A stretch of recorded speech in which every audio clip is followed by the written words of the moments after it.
what I wanted to do, and not with a gun, I would go in, find out where the rough cut is, and break the windows and take it away. They're going to destroy the film anyway. So let me destroy it. I'll destroy it. But before destroying it, I'm going to steal it. Spielberg and a number of others said, Marty, stop that. Marty, you can't do it. I said, the more they said no, the more I said it was good. Welcome, Rebecca. Thank you. Wow, what an incredible role to be able to step into. So let's talk about this documentary. You are no stranger to taking a deep dive into people's life history, right? You previously did a documentary about your father, Arthur Miller, and then decided to do Mr. Scorsese. Why him and why now?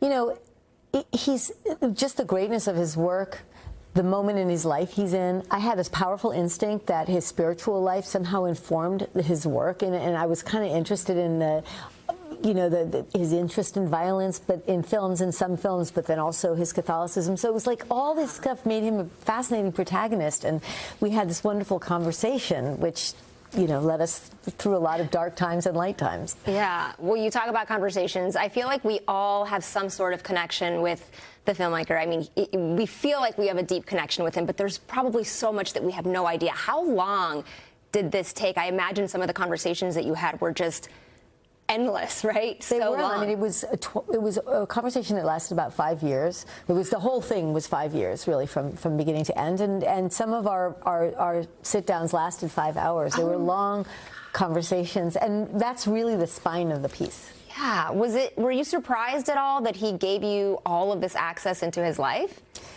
Yes, but it was gradual. At first it was sitting on our porch in the beginning of the pandemic. We had to be outside, and the beginning conversations, and then slowly became more and more personal in a way, and I think there was a trust developed, and then he allowed me access to all his early footage from childhood and all sorts of wonderful things from the 70s, and just very exciting. How did you start this process? At what point did you realize, like, hey, I need to do something with him? I was sitting on the couch with my producing partner, Damon Cardesis, and I said, I want to make another documentary, and he said, well, what would be your favorite subject? And Marty just came out of my mouth. It was like it was an instinct, a strong hunch. So you featured a few other people. Yeah, I mean, I really wanted to take an approach where I had some of his key collaborators, Thelma Schoonmaker, De Niro, Leonardo DiCaprio, Sharon Stone, like a whole bunch of wonderful people, Mick Jagger, and so on. But I also really wanted the people that had known him in certain parts of his life very well, to get a rounded sense of him as not only as an artist, but as a man and as a father and so on.